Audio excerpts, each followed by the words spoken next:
Final part number 3 of our interview with Brian Edwards. Brian is a small real estate investor with 4 units in Baltimore City. Join us to learn valuable insight in what to do and what not to do when investing in real estate.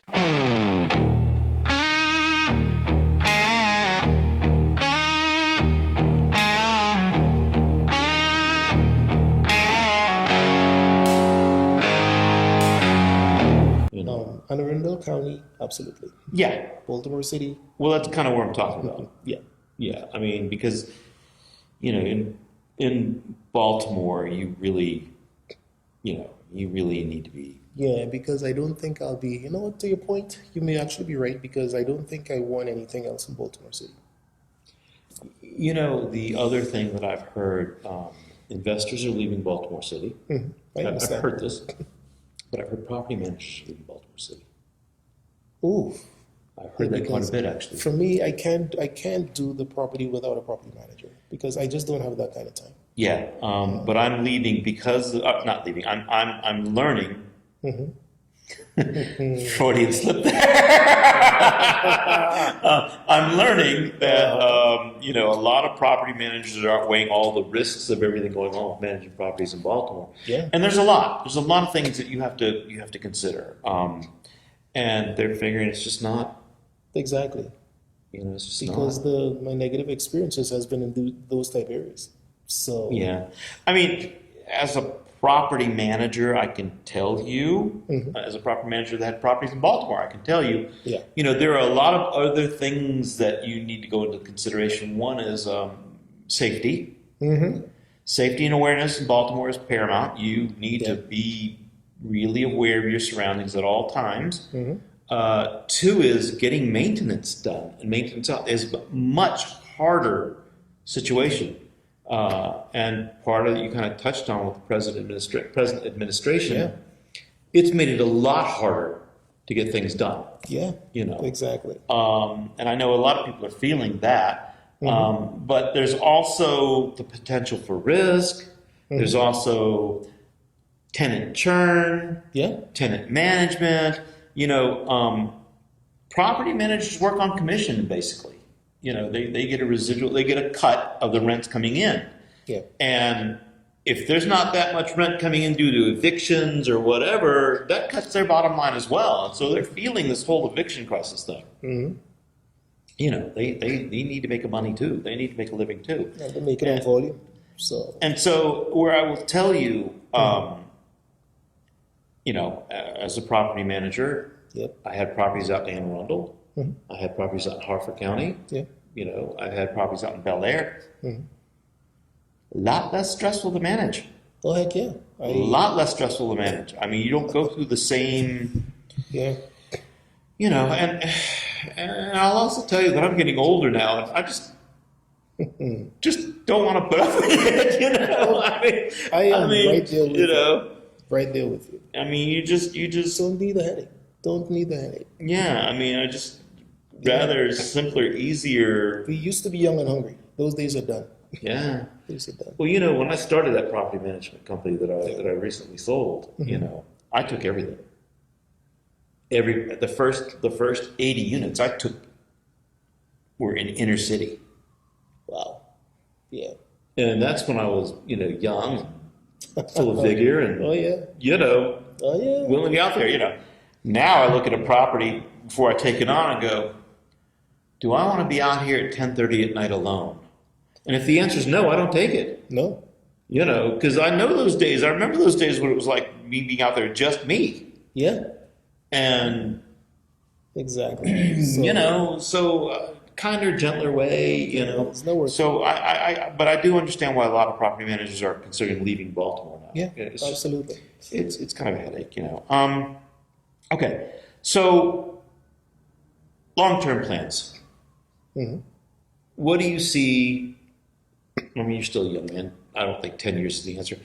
15 years in the future. Okay. I would love to have the multifamily. Have what? Multifamily? Multifamily. I would love to get out completely with the duplexes. Maybe, like you said, the 20 units difficult to get. Maybe 2 times. Have that cash flow sufficiently where I would like to replace my current income. So if I can have a rental property or rental properties that would replace my income, have a property manager.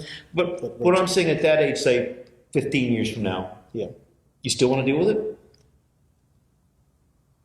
If I have a property Or manager would you build it up to that point and then and sell it then off, go, I'm out, you know? it depends. If it's a multifamily that a property manager has taken my headaches away, we have proper tenants in there, it's not a hassle. I'm not dealing with the calls at night. I can run with it. If it becomes too much of a hassle, then I'm going to get out. So it all depends. So I do not have a crystal ball. But I do know the older I get, the less stressed I want to be. Which is why I do not want to do duplexes, single family. And You so- want one cluster, one kernel, one, yeah. Yeah. Yeah. Multifamily in a decent location. But you still think Okay. in your 70s, you'd be still doing it? Or in my 70s. Probably not. Probably not. At that point, hopefully I should have enough where I don't have to worry. I can just, live off whatever residuals that I have. I'll tell you a caution story. I had a property owner who I had a good relationship with, okay? Yeah. And I managed a lot of his units in Baltimore at one time. And then he sold his portfolio in Baltimore. He sold it completely, okay? Oh, wow. And then he moved out to faraway county. I'm not going to get too specific because, like I said, we all know each other around here. And it was a 35 unit, Mm. and it was mixed. Okay. It had some The commercial and some commercial, some okay, yeah. residential. It was mixed, okay? And he asked me if I wanted to manage for him, Yeah. but he said I had to put somebody out there on site.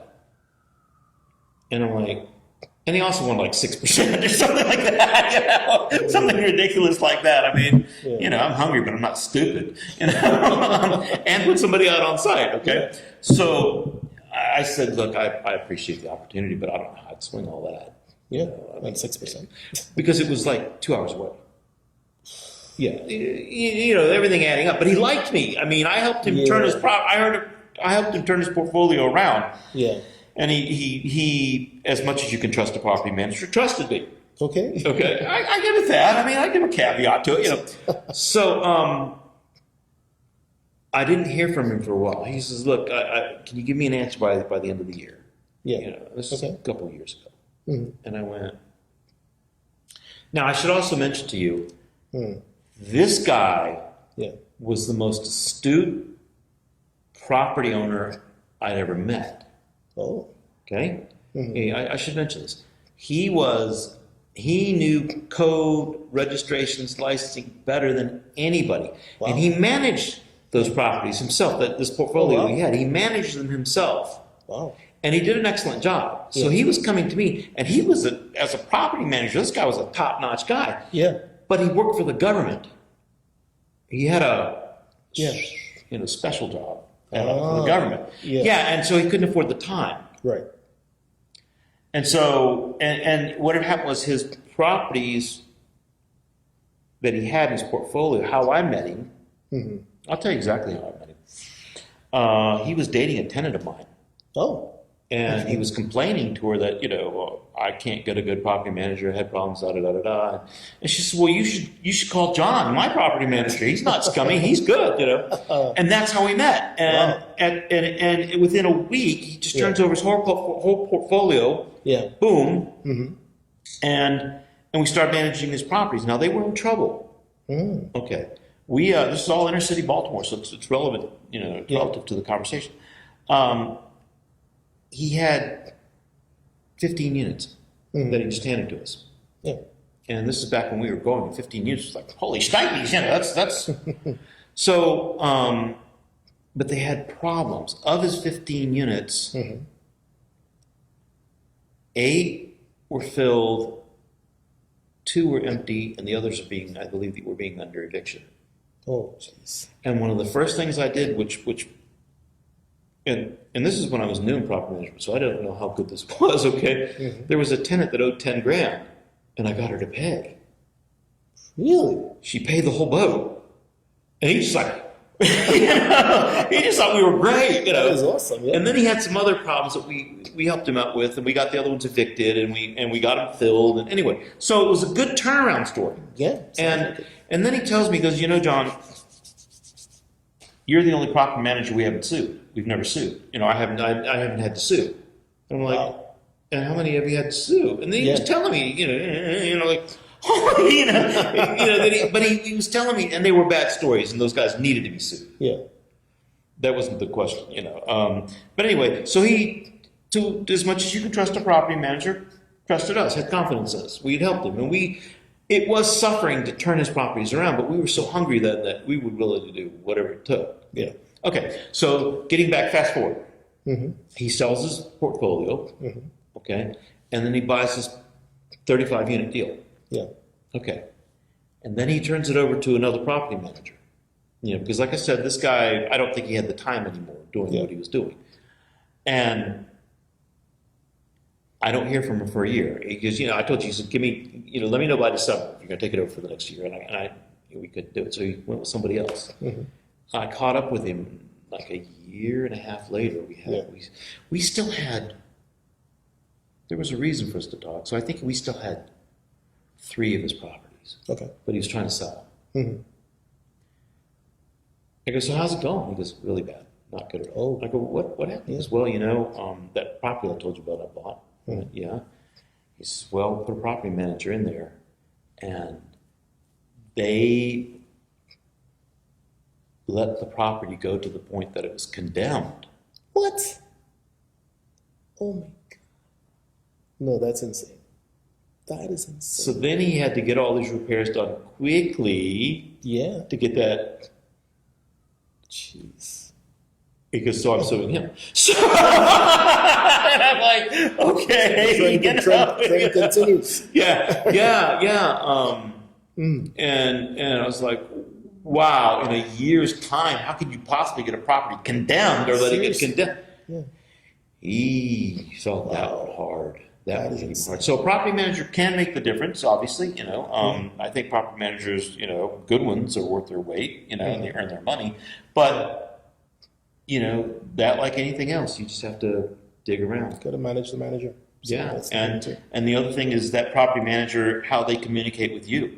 That's key. If you can pick up the phone on weekends, at night, and they answer, even better, because that is the job. So anyway, okay. So your goal is multifamilies. Yep. 20 units is the number of your sweet spot. Okay. Any advice to anybody out there that's just getting into investing based on what you've gone through? Because I know you have gone through some stories that were challenging, some events that were challenged, and you've had to work it all around, and now you're on a good path now, and that's great. But maybe you could give a suggestion for somebody that's just getting into it and they really don't. Okay. I think I mentioned it before, as far as don't think you need to spend a ton of money on these trainings. I would say do a couple, get your feet wet, but then make sure you get out. Don't buy the books. But just don't think you need to spend a ton of money, but do a couple things, get your feet wet, but then definitely start going to these meetups. That's been my experience. Meet people, talk to people. You mean the meetups? Because there are meetup groups, or are you talking like the weekly investor luncheons, or where there's really the cost of the lunch and that's it? No, I'm talking about all of them. Okay. Oh, okay. Yeah, because that to me has been the most more fruitful piece of this whole process for me, because I met a lot of people who knew more than I did.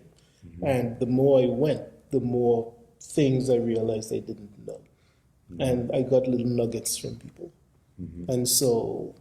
And basically surround yourself with, they always say get a team, which makes sense. Have someone who knows the properties, who knows financing, who knows repairs. I'll tell you my team. So okay, and this is, I have, but I have a little bit better. I have a little bit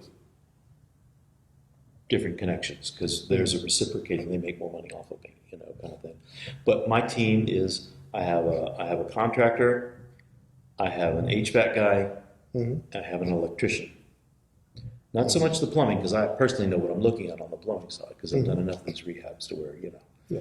But I have those guys go out and look at it. And what they're looking at are different things. The contractor's looking at the roof, he's looking at asbestos, he's looking at structural problems, that's what.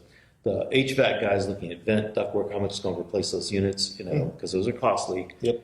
And then the electrical guy, you just want to know what you got for problems. So Yeah. Baltimore's different in that the houses that are there, the older ones in particular, are pre-electricity, like literally before electricity was invented. And so you can have 3 different kinds of wiring going through your house. You've got the kind that are relying on the stick fuses, the little red stick fuses, and then in a different part of the house you might have the ones with the circular glass fuses, and then you've got the circuit boxes that we're familiar with. But all those can be in the same house. Yeah. And you don't know the lay of the land or the diagram of the house. Right. And in a rental unit, that can make a big difference because you also don't know what's a public utility or a PS utility, public service utility, meaning the hallway lights or the outdoor lights or the lights for the basement or something like that. That's a common area, or what is wired to a tenant. And it goes the same way with the heating. Yeah. Sometimes, and this will piss the tenant off if they ever find out, but their heating unit is heating somebody else's unit partly. Oh, I've never heard of that one. Oh yeah, Really? because these houses are huge. Yeah. You get these old Victorian, 140-year-old Victorian mansions. Right. Okay, I got it. Yeah, and it's not so easy to partition all that stuff. And so, and these are the same guys that are like, one master water tank for 3 units or something like that. And it's once they catch on, there's actually room for abuse. Yeah. One of the stories I was telling, there's one of these houses that was big like that. It was chopped up into subunits, and they were all doing community water. Yeah. And the tenant downstairs, which was not part of the upstairs group, he was like off limits for some reason, had a laundry service going on. And they were getting these $500 a month water bills, and they were like, I don't get it, Yeah. And every time they looked out the back window, there was people washing cars and stuff, and and that's before they discovered the laundry service in the basement, Yeah. Wow. So you never can tell unless you have somebody really looking at it, and the trades know what they're looking at. Yeah. So that's my group. I have core buddies, but then I give them all my business. Well, yeah. So, that's the whole thing, because me going to look at a property with my limited knowledge, I kick the tires, whatever. I may know certain things, and over time I've learned. But there's a lot of stuff, the little things. And those folks selling you the property, they're not going to tell you. No? So, They don't explain that to you? I'm telling you, shocking, right? So, at the end of the day, it's like, they say investor beware. So, you have to make sure you have your team. Yeah. So, no matter what, that's really the biggest piece of advice I could have. Just surround yourself with the right people. I'm going to tell you one last piece of advice, and then we'll wrap up for the night here. I tell people, especially new investors, okay? Yeah. After they bought the property, after it's theirs, Yeah. have someone run sage through the property. Okay. And they laugh at me all the time, like it's a big joke. Uh-huh. And I'm telling you, I have learned before I moved to Baltimore, I never believed in ghosts. There was something that would explain. You could explain it in some way. You know. Yeah. After I moved to Baltimore, I became a big believer, and I started seeing things that could not be explained any other way. Yeah. And I had sage run through a property. Yeah. And from that point on, anytime I take on a new property, whether it's a construction thing or it's a rental thing, I have somebody run sage through it. Wow. Okay. Because when you buy the house and you get the true story, like you said, they don't tell you. Yeah. They might not tell you there was someone that died of a heroin overdose in the basement. Yeah. They might not tell you the gritty, grisly things, because they don't really have to disclose it. Yeah. But I'm telling you, I believe in it. Run sage through your house. Thank me later. Because I can't tell you the number of buyers and investors that come to you later. They go, what was the thing you told me to do with the house when there's weird things happening? I said, telling you. Yeah. And it can't be, just so you know, sage can't be like you go to the local Wegmans or, Safeway and buy some sage off the shelf and then pour it in an ashtray and light it up. It has to be given in a certain way. You have to get it from somebody like a gesture of friendship, from what I understand. Okay. And it has to be grown, stalked, dried out, and stalks. I've seen those. Yeah. Yeah. And, Just take my word for it. So, all right. Fair Brian, thank you so much for joining us tonight. I appreciate it. Absolutely. I'm sure that our viewers picked up a couple of good notes, and we do appreciate your time. Thank you. Anytime, man. Thanks. So that's it. So Yeah. let's Please. see how it goes. Just all that is? Okay.